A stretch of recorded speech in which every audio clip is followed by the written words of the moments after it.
Ngopi Pagi, ngobrol inspirasi dan edukasi bareng Profesor Zudan.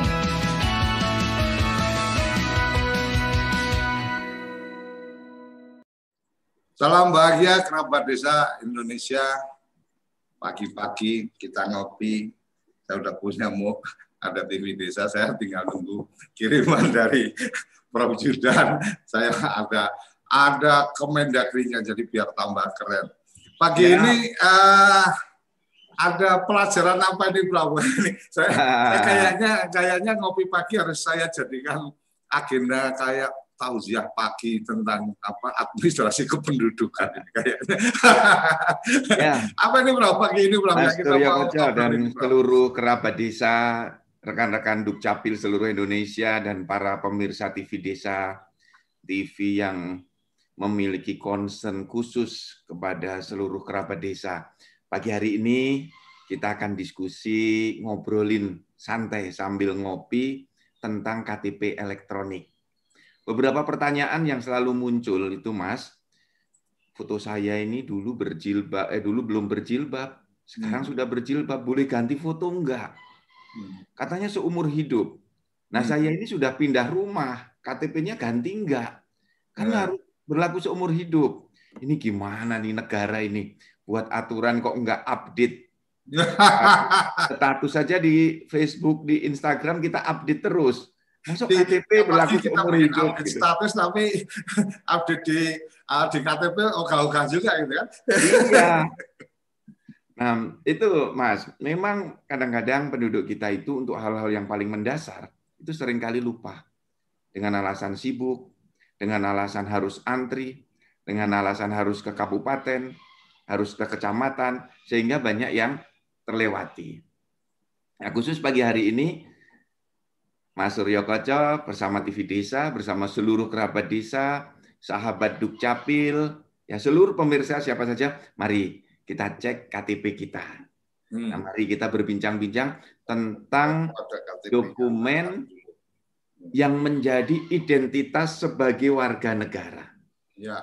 Karena dulu kan KTP sering bisa diganti dengan SIM sebagai identitas, bisa diganti dengan paspor. Nah, saya perlu menyampaikan kepada seluruh kerabat desa. Dalam sistem hukum kita, dalam sistem kewarganegaraan nasional kita, identitas sebagai warga negara itu sesungguhnya hanya satu. Sekarang untuk orang dewasa adalah KTP elektronik. Dan untuk anak-anak adalah kartu identitas anak. Jadi di Indonesia berlaku dua identitas. Satu untuk anak bayi baru lahir sampai umur 17 tahun kurang 1 hari dibuatkan kartu identitas anak. Berapa? Untuk bayi baru lahir sampai umur 17 tahun kurang 1 hari dibuatkan kartu identitas anak. Oh, sampai 17 itu kartu identitas anak. Tapi tetap dengan NIK yang kemarin kita obrolin. Iya, betul. NIK-nya tidak berubah. Hanya bentuk kartunya berubah. Di Indonesia dibedakan. Bentuk kartunya kayak apa, Bro? Kartu identitas anak berwarna merah. Nah, nanti saya belum membawa ini. Ya. Oke. Yang untuk dewasa, KTP yang berwarna biru itu, KTP elektronik. Nah, untuk kartu anak nggak ada gambarnya Hello Kitty atau apa? Kita buat desain yang menarik, yang berwarna merah, pink gitu. Nah, siap. Rekan-rekan semua, kerabat desa, kita ini harus membangun persepsi yang sama. Bahwa sebagai warga negara, kita harus memiliki identitas sebagai warga negara. Ya. Kalau SIM tadi saya sebutkan itu adalah ketika tidak membawa KTP, berbagai lembaga layanan publik itu berbaik hati. SIM-nya mana bolehlah sebagai pengganti. Itu masa lalu. Kalau sekarang itu hanya karena kebaikan aja. Kebaikan lembaga yang menyelenggarakan layanan publik, bukan sistem hukumnya. Indonesia itu kan orangnya baik-baik. Kalau ditanya KTP ditanya, ya sudah SIM-nya mana? Kalau enggak, paspornya mana? Gitu. Kartu kerja apa? Kartu pegawai. Kartu pegawai. Kalau yang PNS ditanya kan karpeknya. Nah, itu sebenarnya karena kebaikan lembaga penyelenggara layanan publik. Kalau sistem hukum kita tidak begitu. Sistem hukum kita yang namanya identitas itu ya hanya seperti ini yang kita miliki ini. Inilah kartu identitas kita sebagai warga negara. Kemudian kan sering ditanya, lupa, saya kan sebagai warga negara punya paspor. Di luar negeri digunakan itu. Nah, paspor itulah dokumen perjalanan ke luar negeri.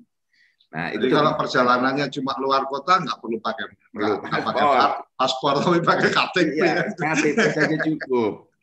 Nah, itulah pengantar kita agar kita semuanya memiliki pemahaman yang sama. Itulah mengapa saya selalu mendorong kita semua Dukcapil pusat dan daerah selalu mendorong, yuk buat KTP, rekam KTP.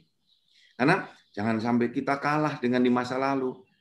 Di Indonesia itu KTP yang mulai tersistem dengan baik itu diawali tahun 70-an, Mas. Dulu, masih lebar itu ya, Prof. Ya, sudah dulu KTP kabupaten. Yang masih lebar di laminating itu kan? Yang di laminating. Ya. Nah, yang ada logo per kabupaten. Ya, betul, ya. Maka dulu itu kita belum standar nasional. Saya masih sempat merasakan itu. Tapi kalau anak-anak muda sekarang mungkin sudah enggak. Ya. Jadi dulu saya pernah memberi materi di sebuah lembaga perbankan. Mendapatkan kesaksian yang menurut saya itu membanggakan bagi negara. Mereka mengatakan begini, Pak, saya sudah lama kerja di bank.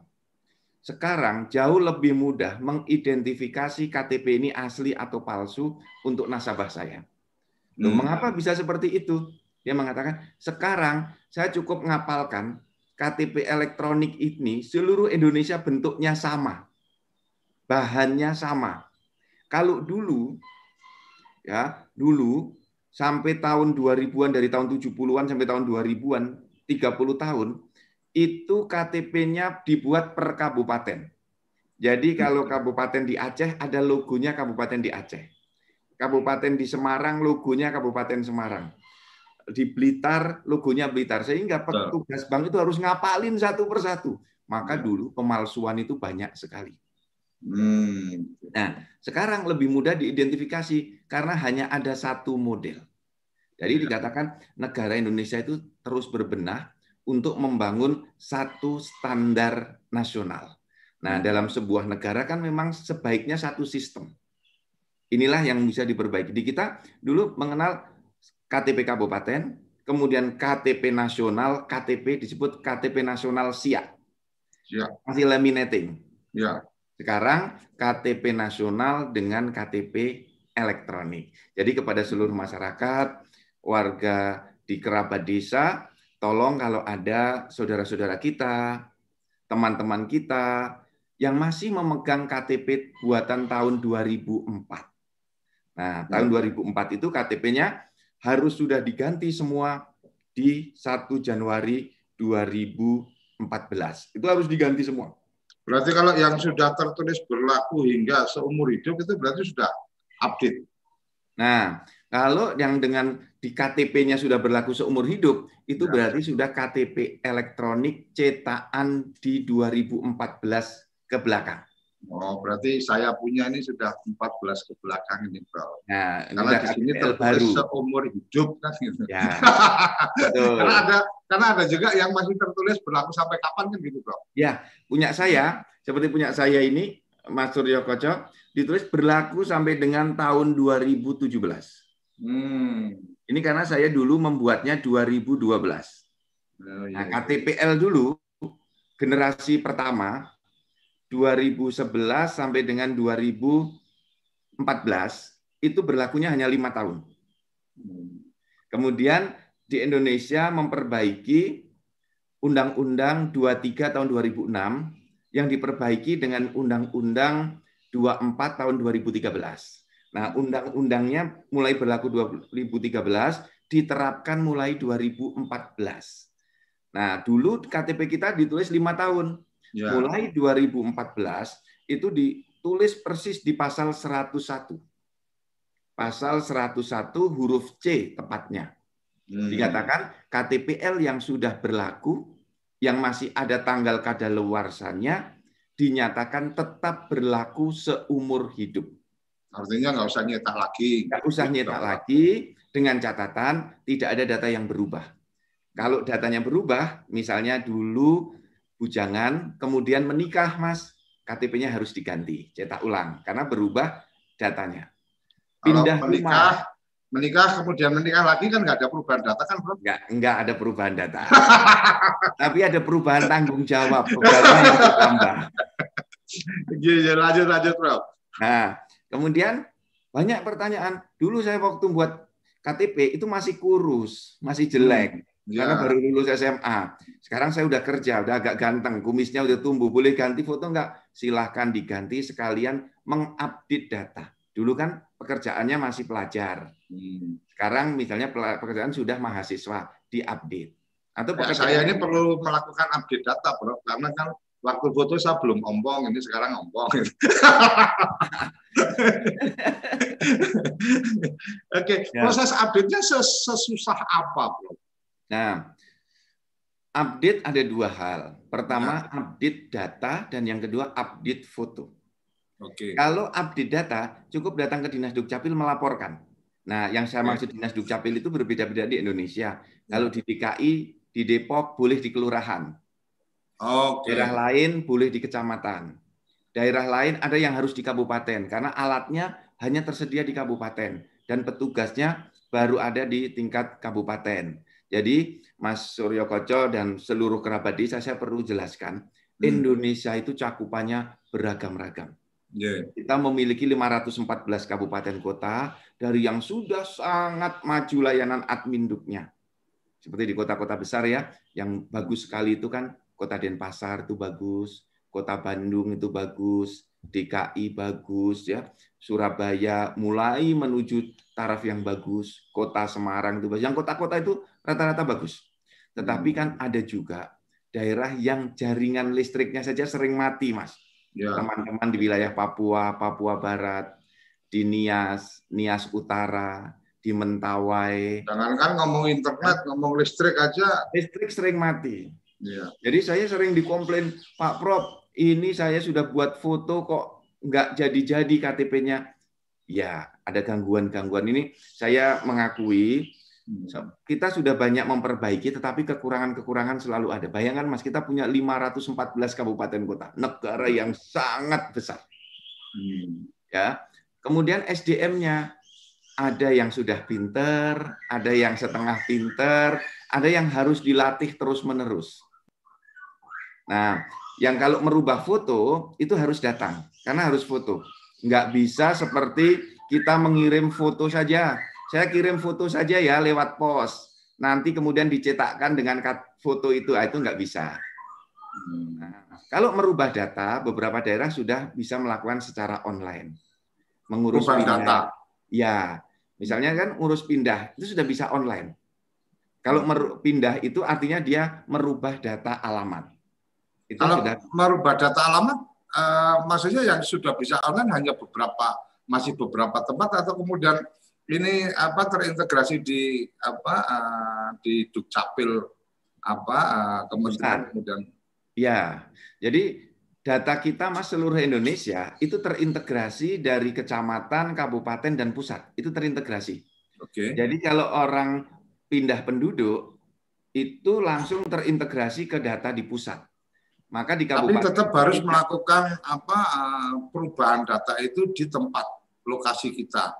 Iya, alamat kita. Betul. Kalau merubah data itu harus di tempat sesuai alamat.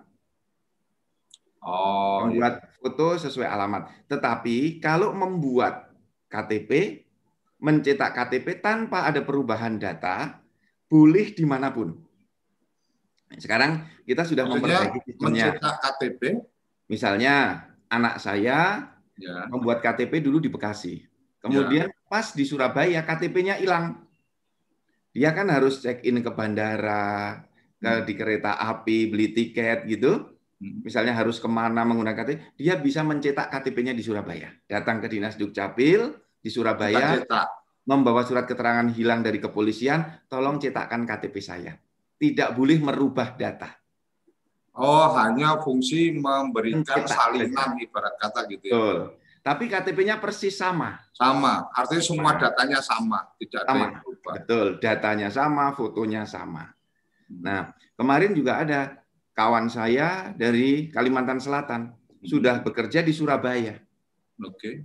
Nah, dia kalau pulang ke Kalimantan Selatan hanya untuk buat KTP mahal. Sistem kita sudah membolehkan membuat KTP dimanapun. Akhirnya dia membuat KTP-nya di kota Surabaya. Nah, pertanyaannya begini, apakah semua SDM-nya sudah bisa? Ternyata belum. Sudah kita latih juga semuanya, tetapi karena jarang ada yang mengurus pindah-pindah dan mengurus rekam cetak KTP luar domisili itu tidak semua kabupaten sudah bisa.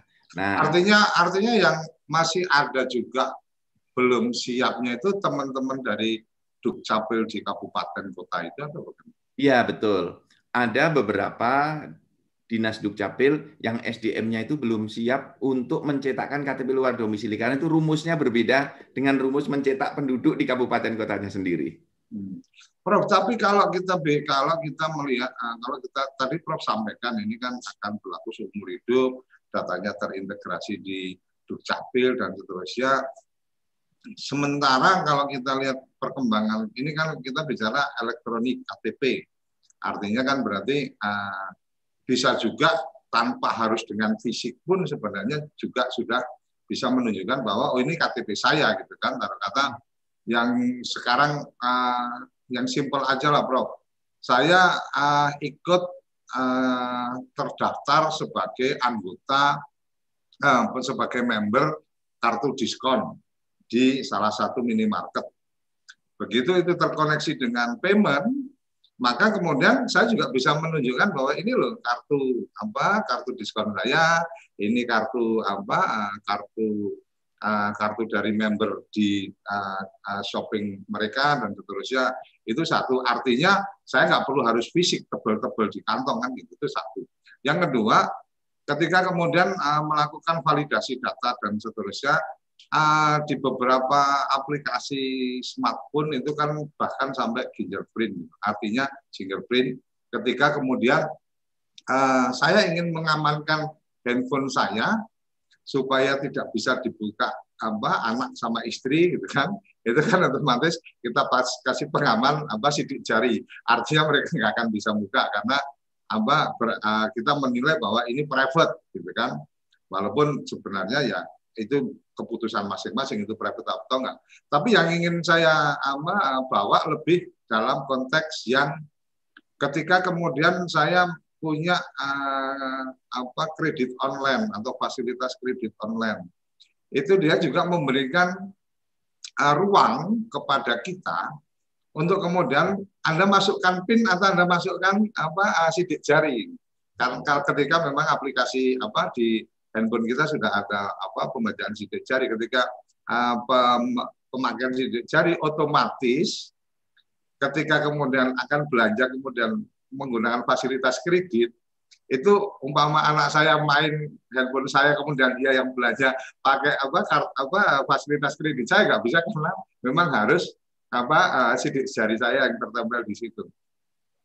Kebayang di saya ketika kemudian bisa sampai sejauh itu luar biasa itu, Bro. Artinya melakukan update kayak saya mungkin hampir tiap pagi update gitu kan, ganti rambut jadi tambah putih juga update, ompong kiri jadi panggilnya Ponggi gitu kan, gara-gara giginya lepas satu di sebelah kiri gitu kan, itu juga update. Artinya saya dengan sukarela melakukan update itu di sosial media gitu kan.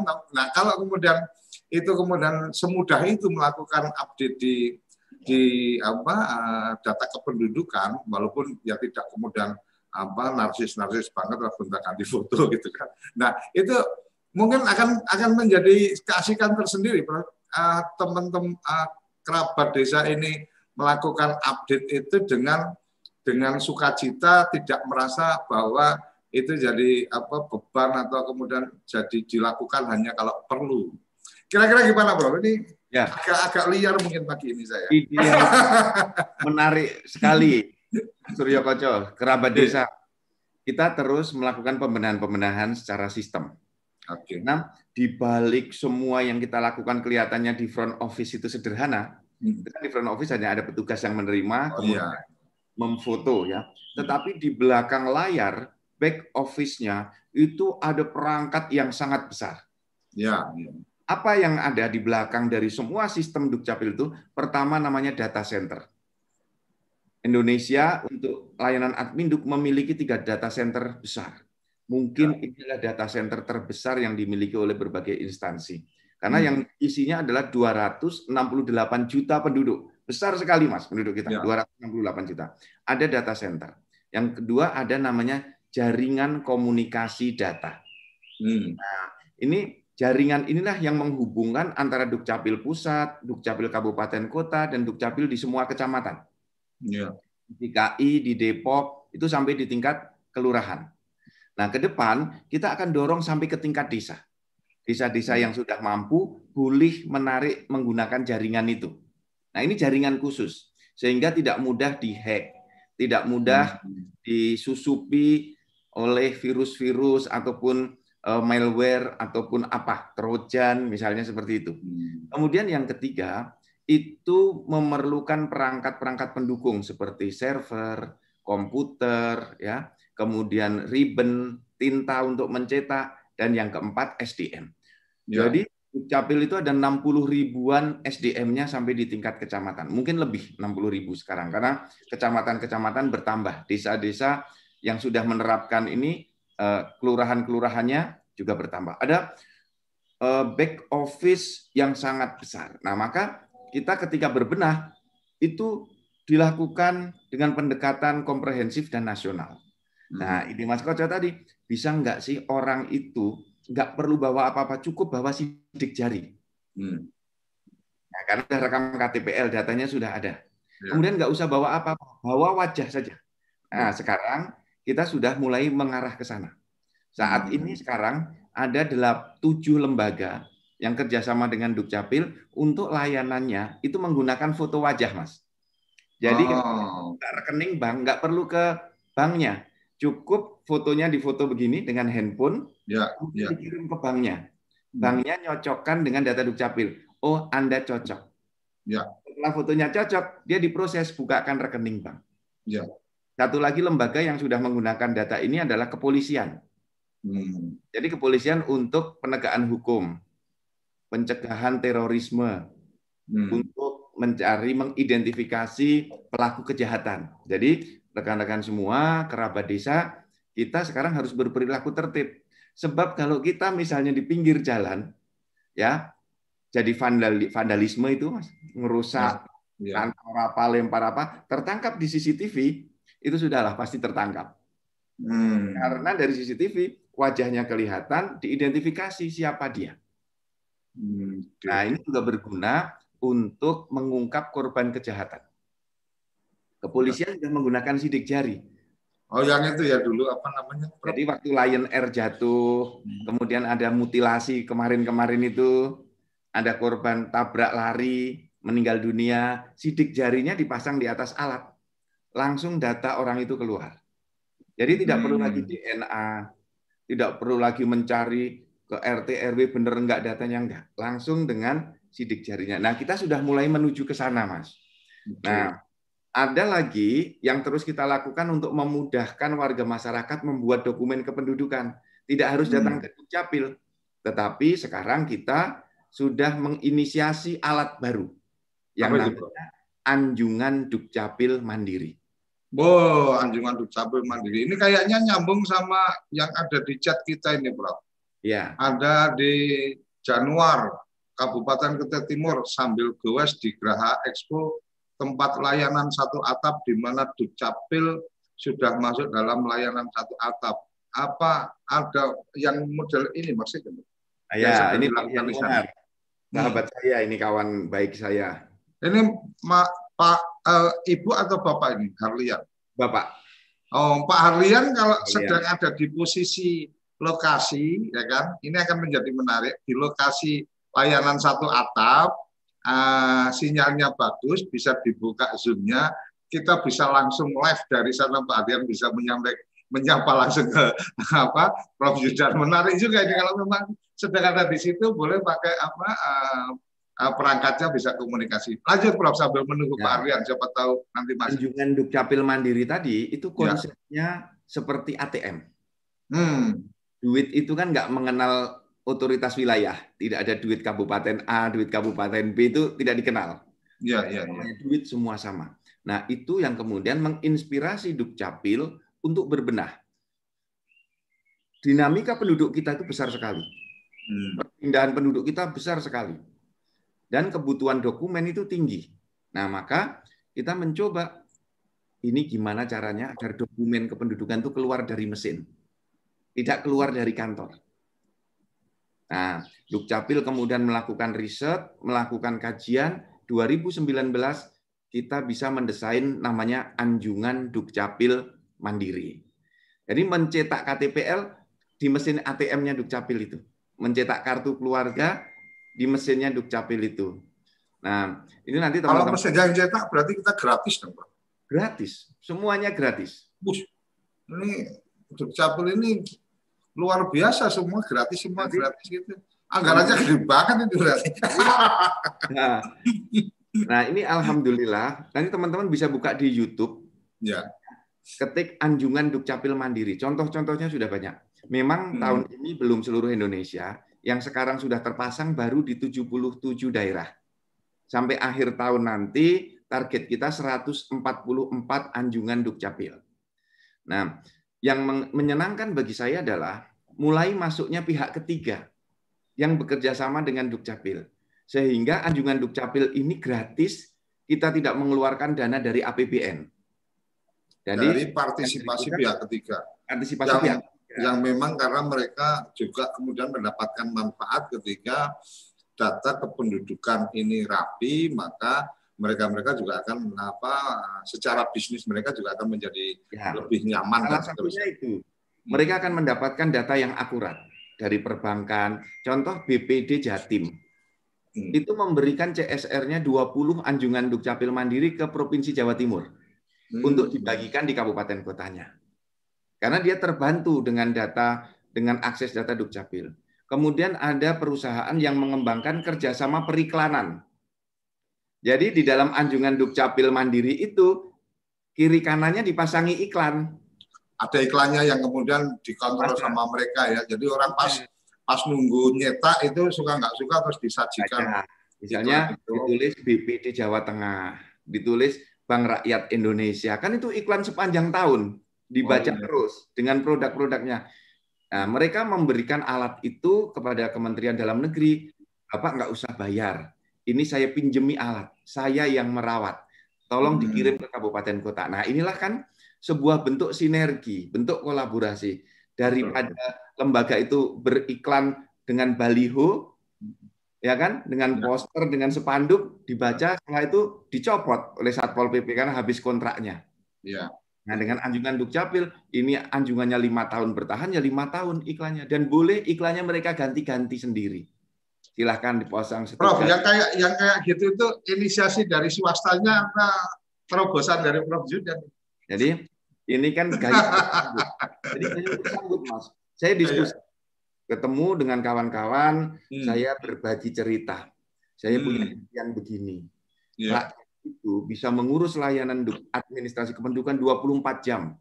Mau malam boleh, mau habis subuh boleh. Dan 7 hari seminggu, hari Sabtu dan Minggu. Teman-teman saya, yang para pengusaha, teman-teman di kantor, teman-teman IT bertanya, gimana caranya Pak Prof? Kita pindahkan printer yang di kantor, kita pindahkan printer sistem komputer yang ada di kantor ke dalam mesin, seperti ATM. Oh, kalau begitu bagus itu. Bisa kita coba. Nah, terus pendanaannya gimana? Nah, coba sekarang kita tanya teman-teman yang memiliki biaya iklan. Biaya iklan yang biasanya di spanduk, di poster, di videotron, kita pindahkan ke alat itu. Sehingga kan ada TV-nya itu, Mas. Ya, betul. Belum orang mengurus kan bisa ada layar berjalan. Apalagi ditempatkan di tempat-tempat strategis yang orang alasannya dari Dukcapil adalah supaya orang gampang tahu kalau itu ada alat anjungan tunai, anjungan Dukcapil untuk Dukcapil mandirinya tapi sisi yang lain sebenarnya kan memberikan tempat yang strategis supaya iklannya sering banyak orang yang lihat kan gitu. Betul. Ini kan win-win solution. Jadi, luar biasa. Anjungan Dukcapil dipasang di mall-mall.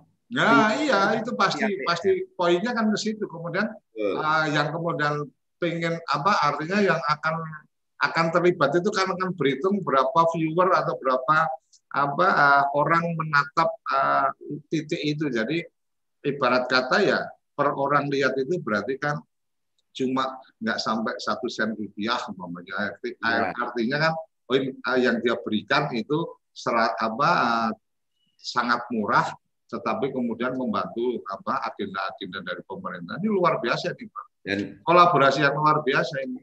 Ya, terima kasih Mas Suryo Koco. Jadi ini saya meminta teman-teman semua di Pemda coba gandeng mall apa di sana, sehingga masyarakat kalau membuat dokumen datang ke mall itu.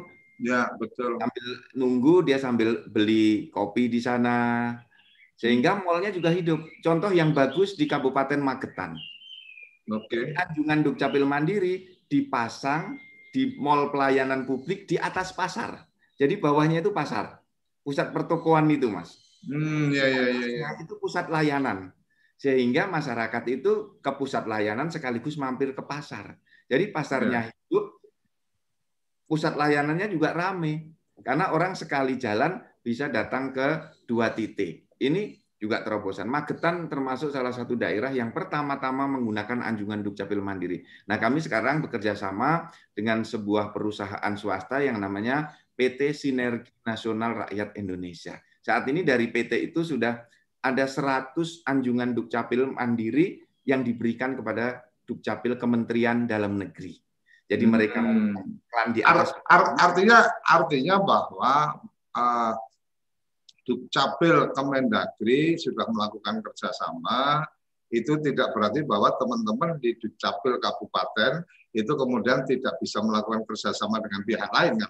Artinya, taruh kata nih, saya Dukcapil dari kabupaten tertentu gitu, maka ruang untuk kemudian saya menduplikasi model kerjasama yang dilakukan oleh Dukcapil Kemendagri itu bisa kemudian kita lakukan dengan mitra di lokal gitu. Kira-kira gitu, Bro. Sekali. Misalnya ya, ini kan kabupaten kota, semua rekening gajinya kan lewat bank. Ya. Nah, nanti bank itu tolong dong kamu buatkan anjungan Dukcapil Mandiri dengan sistem yang persis sama dengan di pusat, Anda biayai pasang iklan bank itu. Monggo, boleh. Kerjasama dengan misalnya mall besar yang ada di sana. Taruh di mall itu. Ditulis karena buat mall sendiri kan juga satu daya tarik bahwa kalau kamu ada urusan dengan keperluan untuk keanjungan Dukcapil tadi, maka pilihannya di kota ini hanya ada di mall ini kan, itu nilai lebih dari mall yang kemudian didapatkan, Bro. Betul. Jadi kita itu bersinergi untuk saling memberi nilai tambah. Iya. Jadi kalau kita hanya ngomong KTP tok, kesannya kok nggak ada memberi manfaat bagi orang lain, hanya memberi manfaat bagi pemiliknya. Tapi saya membangun ekosistem. Kita Dukcapil membangun ekosistem. Yuk, yang namanya produksi itu dari hulu ke hilir harus bisa memberi manfaat. Iya, betul. Maka kita kembangkan ekosistem. Sekarang dengan anjungan Dukcapil Mandiri, anjungannya bisa diletakkan di bandara, diletakkan di stasiun kereta api, di mal-mal. Malnya dapat manfaat, orangnya datang. Nah, masyarakat juga sekali jalan, dia bisa mendapatkan banyak manfaat. Sekalian ke mal belanja, sekalian ke pasar belanja, dan di anjungan Dukcapil bisa dicetak KTPL, bisa dicetak kartu identitas anak, bisa dicetak akte kelahiran, bisa dicetak kartu keluarga, bisa dicetak akte kematian. Seperti itu. Berarti di situ ada proses cetak untuk mama nih.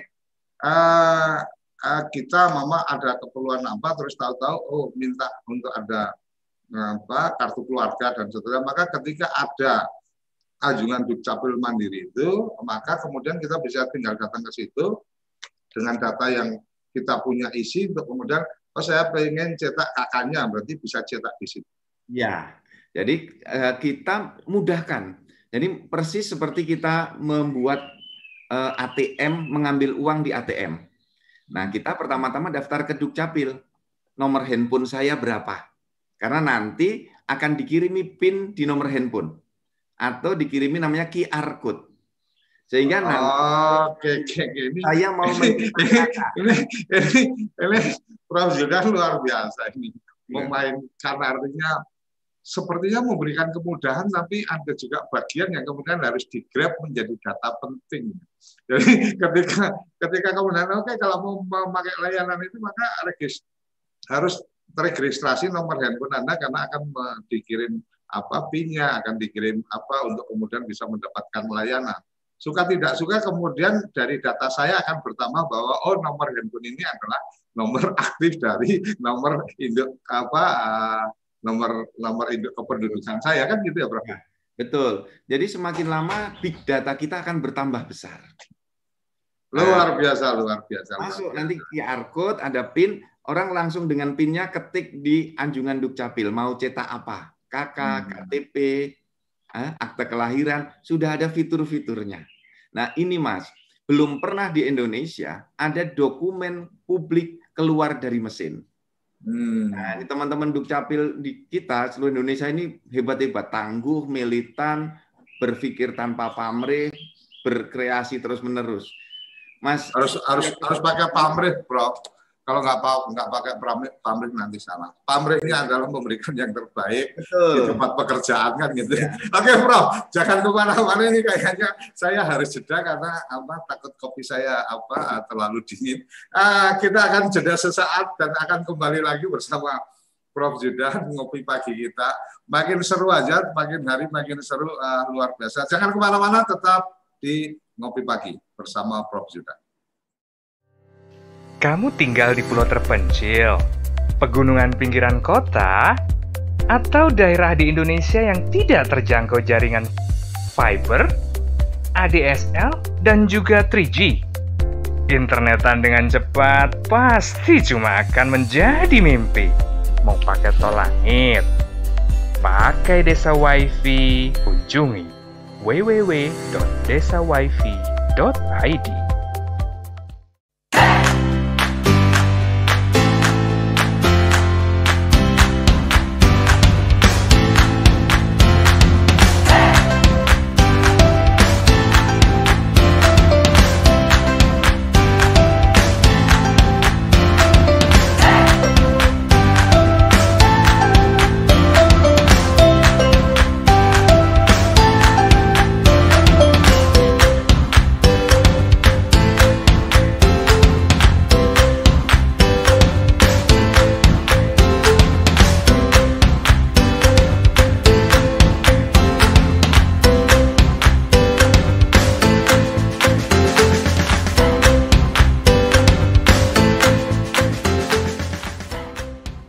Toko IG.id, toko Instagramnya orang Indonesia.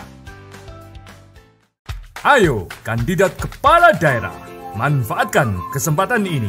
TV Desa mengundang Anda bicara desa. 5 menit bisa. Bicara Desa, sebuah program tayangan monolog, konsep membangun dari desa, dari kandidat untuk masyarakat. 5 menit bisa. Bicara Desa. Hanya di TV Desa. Kembali ke ngopi pagi. Makin keren aja ini. Dukcapil ternyata luar biasa. Cuma ini urusannya mungkin lebih karena belum terekspos dengan luas. Jadi kayaknya agenda-agenda berikutnya kayaknya pagi-pagi kita kayaknya perlu juga nih Prof untuk mengundang teman-teman Dukcapil dari daerah yang sudah melakukan terobosan-terobosan sehingga bisa berbagi cerita bagaimana sih susahnya, tapi bagaimana juga asiknya ketika kemudian kita bisa sampai melakukan seperti ini dan seterusnya. Ini menurut saya sih bisa kita jadikan tempat ngopi pagi ini untuk ngopi pagi bersama Prof. Zudan ini adalah tempat juga untuk kemudian teman-teman yang berkreasi dan bisa menjadi inspirasi untuk teman-teman yang lain bisa diundang untuk bisa ngopi bareng Prof. Zudan. Ya, setuju saya Mas. Ya. Misalnya besok pagi kita geser topik lebih mendalam tentang anjungan Dukcapil Mandiri. Misalnya kita undang teman di Tangerang Selatan yang sudah operasional, Zoom dari sana. Teman yang di Magetan sedang di Banyuwangi gitu ya. Kemudian di Banyu Asin, di Banyu Asin itu di Sumatera Selatan. Monggo nanti ini tinggal teman-teman dari Dukcapil aja kemudian nanti mereferensikan untuk kemudian ini ya boleh nanti. Jadi gini Bro, mungkin sedikit cerita TV Desa. Ketika TV Desa kita coba ingin apa sih yang ingin dilakukan TV Desa? TV Desa ingin memberikan satu tayangan yang kemudian bisa menjadi inspirasi, tayangan yang kemudian edukasi, yang kemudian teman-teman yang mungkin tadinya tidak tergerak atau tidak terpikir jadi ternyata bisa seperti itu, ternyata bisa seperti itu. Ini yang bagian yang kita ingin terus kembangkan. Salah satunya kita untuk terobosan teman-teman melakukan kegiatan pelayanan, umpamanya teman kok ada sekdes yang kemudian membuat terobosan untuk setiap kakak dari warga itu ada barcode-nya supaya dia tidak susah nyari dan seterusnya. Besok perlu ditampilkan Mas, beliau di Zoom gitu biar cerita, biar teman-teman. Boleh Bro, karena sempat jadi tamu kita juga, artinya itu mungkin bagian yang sisi yang lain menurut saya Bro, ada juga yang menarik bahwa di forum pagi atau ngopi pagi bareng Prof Zudan ini, di samping kita bisa mendapatkan inspirasi dari teman-teman yang ada di daerah dan seterusnya, bisa juga jadi kesempatan untuk belanja tantangan gitu. Artinya belanja tantangan, ini gimana sih gini-gini? Ya udah datang ke kopi pagi, ente ngoceh deh, aku dengerin. Ketika udah dengerin, ini loh yang sudah dikerjakan gini-gini, bisa jadi karena dia belum tahu, atau bisa jadi ternyata kita masih ada kekurangan di bagian ini. Berarti itu akan diperbaiki. Mungkin itu bagian menarik. Ya, saya setuju Mas. Jadi ada teman-teman yang misalnya kesulitan mengurus apa, sudahlah Mas zoomingkan saja. Ya. Itu kok buat akte kelahiran di daerah itu kok sulit gitu. Ayo nanti Prof Zudan kontak dari kabupatennya. Luar biasa tuh. Oke. Kan ada di sini. Bisa langsung kan? Iya. Teman-teman. Oke, kembali ke KTP elektronik seumur hidup. Adakah agenda karena kita bicara KTP elektronik, maka bicara agenda digital. Apakah ada agenda besar yang di samping memang kalau bicara database ya memang suka tidak suka namanya administrasi kependudukan ya database-nya ada di situ. Tetapi bahwa kemudian ada agenda besarnya bahwa siapapun yang kemudian tidak punya KTP elektronik maka kemudian dia tidak akan mendapatkan fasilitas apapun yang negara bisa berikan, umpamanya seperti itu. Atau kemudian ketika kemudian dia mendapatkan sudah punya KTP elektronik, sebenarnya ketika kemudian dia mendapatkan layanan apapun, taruh kata dengan BPJS, kesehatan dan seterusnya, maka semua rekam medik dia ketika melakukan pengobatan itu akan sudah terintegrasi, akan masuk ke datanya di BPJS umpamanya. Karena kan kayak ini Prof, yang saya kan kebetulan ikut di BPJS Kesehatan Mandiri. Itu kan ketika mereka ada aplikasi, itu kan lebih pada kita yang harus mengisi sendiri gitu. Padahal mestinya ketika saya berobat, data saya ada di situ, NIK-nya saya ada di situ gitu kan. Ketika saya berobat mestinya di klinik itu memberikan catatan, otomatis mestinya sudah masuk. Ketika itu masuk pada saat saya ada di klinik yang lain dan seterusnya, si dokter mestinya kan nggak perlu tanya bahwa artinya ada obat tertentu yang nggak boleh atau enggak dan seterusnya, karena rekamnya kan mestinya sudah ada dari perjalanan itu. Apakah ada agenda besar sampai pada level-level tertentu yang kemudian ibarat kata kamu mau melakukan apapun itu ketika kamu sudah punya KTP elektronik, yang dibutuhkan adalah kamu jadi orang baik. Karena kalau kamu jadi orang yang tidak baik, maka rekaman itu pasti akan ada. Ibarat kata hari ini sekitar 3, 4, 5 tahun yang lalu saya sampaikan ke teman-teman, kalau kamu sudah mulai main di sosial media, itu dunia maya, dunia maya itu dunianya orang baik. Jadi kalau kamu berlaku buruk, itu akan tercatat, dan kamu harus jadi orang yang konsisten. Kalau mau jadi jahat, ya jahat terus aja. Karena apa? Karena ketika kamu tidak konsisten akan ketahuan tanggal berapa kamu ngomong apa, berapa tahun kemudian kamu ngomong apa, itu bisa di-trace dan sebagainya. Artinya, balik ke yang tadi, Prof.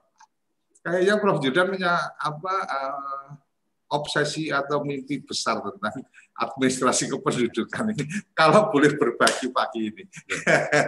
Mas Suryo Koco, ya, jenengan itu memang luar biasa. 2-3 langkah di depan orang lain. Enggak lah, saya di belakangnya Prof lah. Saya mengira-ira aja, kira-kira Prof itu udah mau ke sana juga. Sebuah bangsa yang maju, pasti administrasi kependudukannya maju.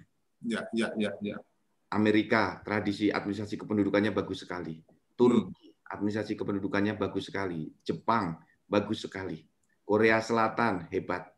Singapura, negara kecil, administrasi kependudukannya bagus sekali. Maka, setiap administrasi kependudukan yang bagus akan bisa membangun peradaban yang bagus. Ya. Jadi sekarang obsesi kita, imajinasi Dukcapil seluruh Indonesia adalah membangun peradaban baru di Indonesia. Bayangkan, Mas. Dari sini, dari KTPL, Indonesia itu sekarang bisa face recognition. Jadi mengidentifikasi orang lewat wajah. Ya. Jadi hati-hati. Teman-teman semua sekarang kalau di mall jangan toel-toel. Jangan ngambil-ngambil barang milik orang lain. Itu pasti ketahuan. CCTV itu di mall kan banyak. Ya. Wajahnya sudah terpantau. Jadi jangan salah kalau ada di supermarket ngambil apa itu dari CCTV-nya kelihatan. Dan jangan takut jangan takut dengan adanya taruh kata Dukcapil sampai ke arah sana ketika kamu tidak berpikir jadi orang jahat kan gitu, Bro.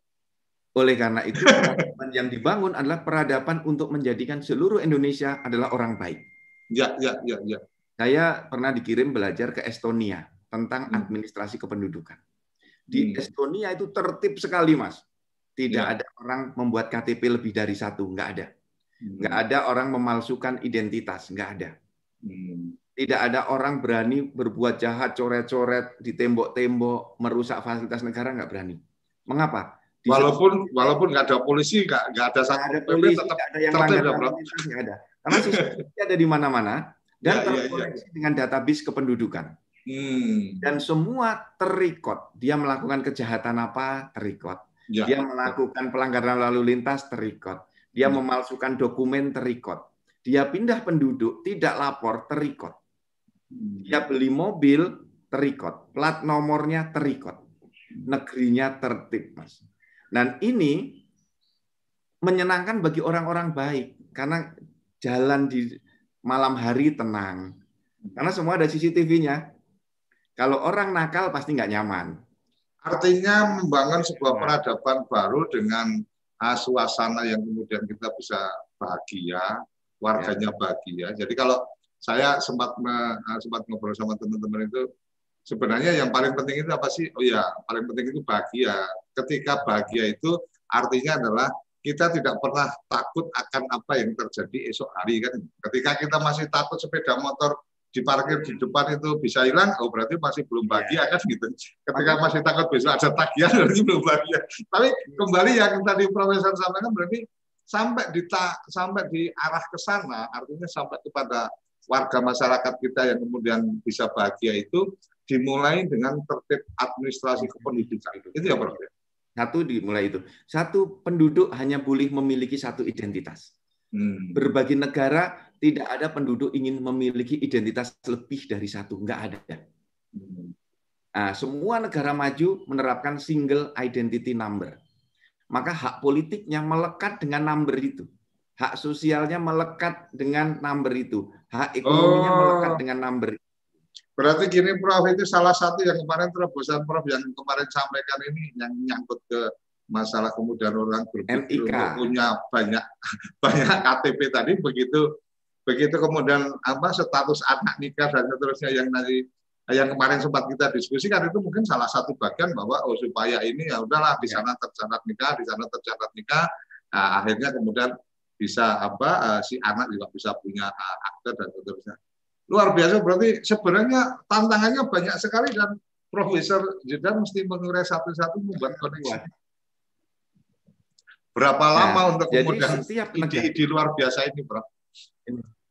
Ini kita 5 tahun ini terus mendorong penggunaan biometrik sidik jari, penggunaan NIK, penggunaan foto wajah, dan itu diawali dari pendahulu kita. Ini yang mendesain KTPL ini cara berpikirnya luar biasa. Kalau saya ini sebagai dirjen kan hanya memetik buahnya, mengembangkan dari akar yang sudah dibangun dengan sangat bagus. Artinya kalau ibarat petani, Profesor Zudan ini lebih pada bagaimana kemudian pasca panen harus dimaksimalkan nilai. Mulai dari ketika keluar buah, harus bisa kita olah. KTPL itu membuahkan data, Mas. Ini kan dokumen kependudukan. Ya, betul. Dokumen itu kalau dulu berhenti di dokumen, cukup. Nah, saya olah di dokumen itu ada data. Data inilah yang kita kembangkan. Maka lahirlah big data. Setiap negara maju pasti big datanya hebat. Maka big data kita sekarang ada foto wajah, ada biometrik sidik jari, ada NIK, ada iris mata. Nah, ini kekuatan yang dahsyat untuk maju. Nah, maka kita bisa kembangkan anjungan Dukcapil Mandiri nanti berbasis biometrik. Yang Mas Suryo Koco tadi sampaikan, merubah data gimana? Besok lewat anjungan Dukcapil Mandiri. Kan sidik jarimu sudah ada. Artinya sidik jari sudah ada, terus mukanya dipaskan. Oh, berarti benar orangnya. Artinya tidak ada orang lain yang mencoba mengganti data gitu ya, Prof? Betul. Jadi ini perlu tahapan-tahapan dan sekarang sudah bisa mulai mengarah ke sana. Mas Suryo Koco, kita nggak pernah membayangkan orang membuka rekening dengan foto wajah. Dulu. Lalu sekarang KTP elektronik nggak bisa. Maka kita kembangkan ekosistem. Maka pekerjaan pertama kan kita membangun peradaban yang secara teknis itu dengan cara membangun ekosistem. Kalau tidak punya KTPL tidak bisa buat SIM. Maka data SIM sama dengan data KTPL. Anda dan secara proses karena memang digital artinya rekam jejak digitalnya itu juga menjadi catatan untuk kemudian validasinya data ini seperti apa, kira-kira kayak gitu. Iya, jadi sekarang di data Dukcapil itu sudah tampak nomor SIM-nya Mas Suryo Koco, nomor handphonenya Mas Suryo Koco, polis asuransinya, nomor NPWP, nomor BPJS Kesehatan. Besok kita kembangkan lagi dengan ijazah. Jadi ijazah besok akan ada NIK-nya. Sehingga tidak ada lagi pemalsuan ijazah karena ketik NIK-nya sekolahnya di mana sudah akan tampak semua. Nah, artinya bahkan lembar kertas ijazah itu sebenarnya juga nggak terlalu penting karena di data kependudukannya sudah ketahuan bahwa ini lulus di dari sekolah mana tahun berapa dan seterusnya gitu, Bro. Betul. Artinya setidaknya sampai di informasi kelulusan. Kalau nilai mungkin itu urusan sekolah, tapi informasi kelulusannya udah clear gitu kan. Yang nilai disembunyikan aja, nanti kelihatan. Nanti kalau nilai saya pastikan, Bro, kalau boleh ada permohonan saya pastikan untuk nilai jangan ada disimpan di sana karena nilai saya untuk lulus sarjana pun hanya melebihi dari standar itu 0,1. Jadi kalau dipublish di situ nanti saya kelihatan itu ternyata juga nggak terlalu pinter juga gitu kan. Oke, Prof, luar biasa ya kita. Pembenahan yang terus kita lakukan, belum sempurna, Mas. Perlu dukungan masyarakat, perlu masukan, ya. Karena apa? Penduduk kita besar sekali. Dan di tapi gini, Prof, saya melihat sesuatu yang luar biasa dari yang Prof tadi sampaikan adalah bagaimana membangun kolaborasi, membangun sinergi dengan para pihak yang kemudian memang dia juga membutuhkan data-data dan seterusnya.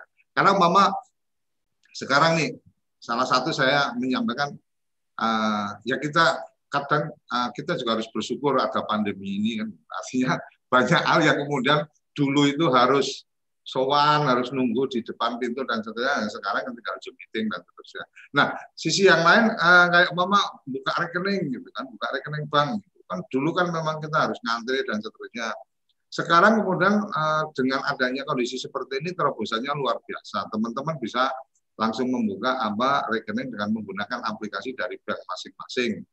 cukup dengan fotonya, KTP dulu, habis itu foto wajah, selesai KTP foto wajah, berarti terus habis itu foto bareng KTP-nya, gitu kan, artinya untuk melakukan cek data dan seterusnya. Artinya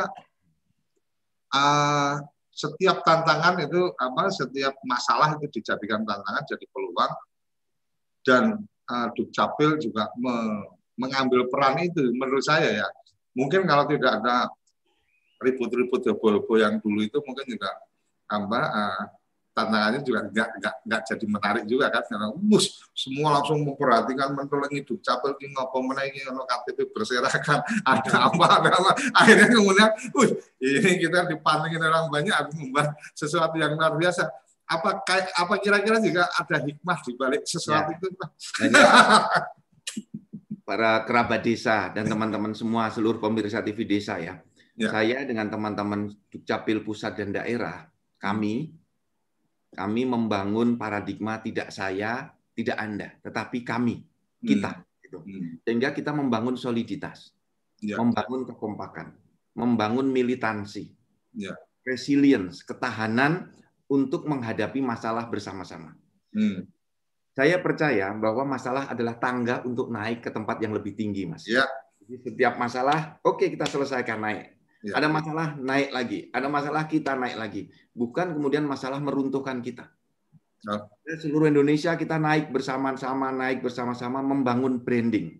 Nah, branding baru menuju Dukcapil digital. Tetapi yang Mas Surya Koco tadi sampaikan itu benar. Setiap orang membutuhkan stresor dari luar. Stresor itu sesuatu yang seolah-olah membuat kita stres, kemudian bergegas, berbenah. Bayangkan kalau nggak ada masalah, orang merasa kok kayak udah nyaman. Tapi ketika muncul berita, satu daerah ada calo. Kita aware semua seluruh Indonesia, ternyata masih ada calo. Dan calonya orang dalam. Waduh, tambah mumet saya. tapi betul tadi, Bro. Setiap ada sesuatu, maka itu sebenarnya adalah ujian yang harus diselesaikan untuk kemudian kita naik kelas kan. Artinya ketika kemudian melihat ini ada masalah, jangan kemudian berusaha untuk ditutupi, harus diselesaikan kalau memang itu masalah. Dan itu menurut saya ya tahapan yang luar biasa. Tapi sayang sekali, Bro, ini waktu kita ternyata sudah di penghujung. Mungkin closing statement untuk pagi ini tausiah dari Mas Hujan, silakan. Terima kasih teman-teman semua, Mas Surya Koco dengan TV Desa, seluruh kerabat desa, seluruh pemirsa, teman-teman yang ada di sini semua Dukcapil seluruh Indonesia yang berkesempatan gabung di Zoom atau menonton TV Desa secara langsung atau lewat YouTube. Identitas kunci penting bagi kita semuanya. Karena apa-apa di dunia ini memiliki nama. Pohon memiliki nama. Batu cincin memiliki nama. Kendaraan bermotor diberi nama. Dan pohon saja sekarang diberi sertifikat pohon, terutama pohon langka. Cincin diberi sertifikat. Sepeda motor diberi surat. Masa sih manusia tidak diberi identitas? Beri identitas.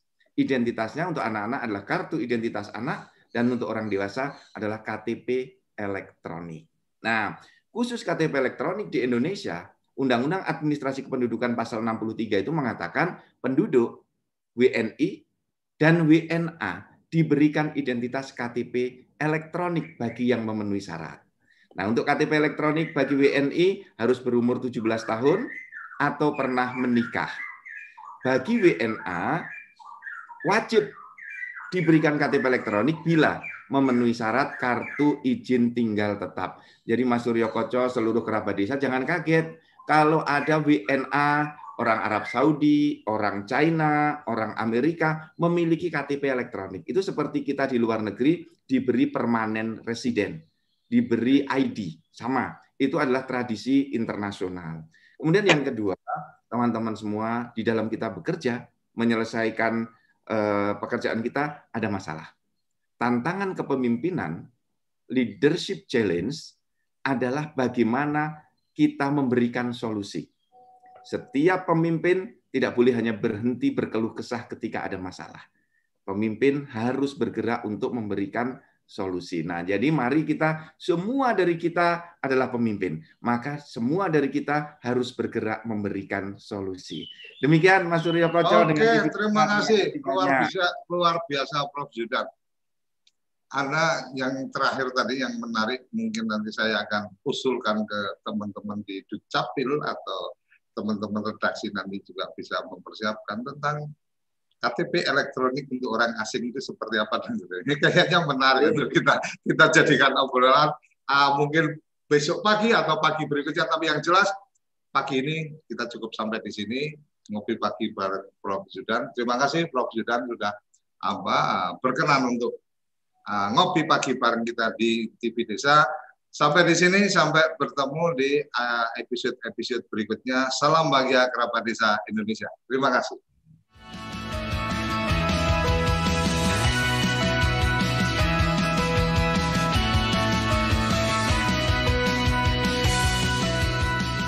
Ngopi Pagi, ngobrol inspirasi dan edukasi bareng Profesor Zudan.